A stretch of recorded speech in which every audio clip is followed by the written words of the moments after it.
लोटे MIDCत आलेला तो जो विषारी प्रकल्प होता, जो इटलीहून भारतात आणला गेला जवळपास 300 कंटेनर भरून, आणि 2019 सालात येऊन तो तिथे चालूसुद्धा झाला.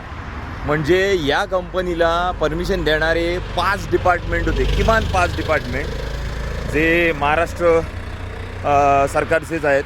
जसं की MIDC झाली, पोल्युशन कंट्रोल बोर्ड झाला, त्याच्यानंतर फॉरेस्ट झाला, त्याच्यानंतर कस्टम्स झाला.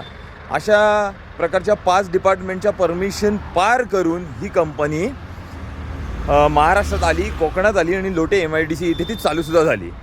आता ज्यावेळेला तिच्या बाबतीत संयुक्तिक उठाव झाला, त्याच्यानंतर तिच्या बाबतीतला एक अहवाल मागवला गेला आणि त्याच्यामध्ये त्या कंपनीचा डिफेन्स काय आहे की आम्ही आत्तापर्यंत या कंपनीतून कोणताही लिक्विड डिस्चार्ज इथल्या कुठल्याही सराउंडिंगमध्ये बायोडायव्हर्सिटीमध्ये विड्रॉ केलेलं नाही आहे किंवा सोडलेलं नाही आहे. आम्ही त्याची काटेकोर दक्षता घेतो आहे आणि त्याच्याबद्दल स्ट्रिक्ट ॲक्शन घेतो आहे. म्हणजे हे काय करणार, त्याचं जे सांडपाणी व्यवस्थापन आहे ते तिथल्या परिसरात आम्ही सोडत नाही आहोत असं त्यांचं म्हणणं आहे.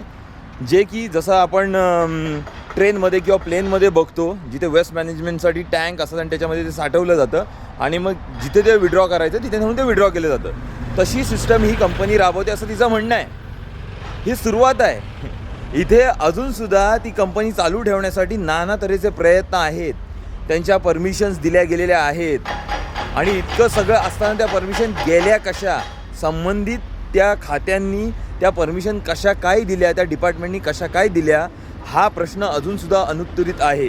ती कंपनी अजूनसुद्धा डिफेन्स करते, म्हणजे तिला धंदा चालवायचा आहे.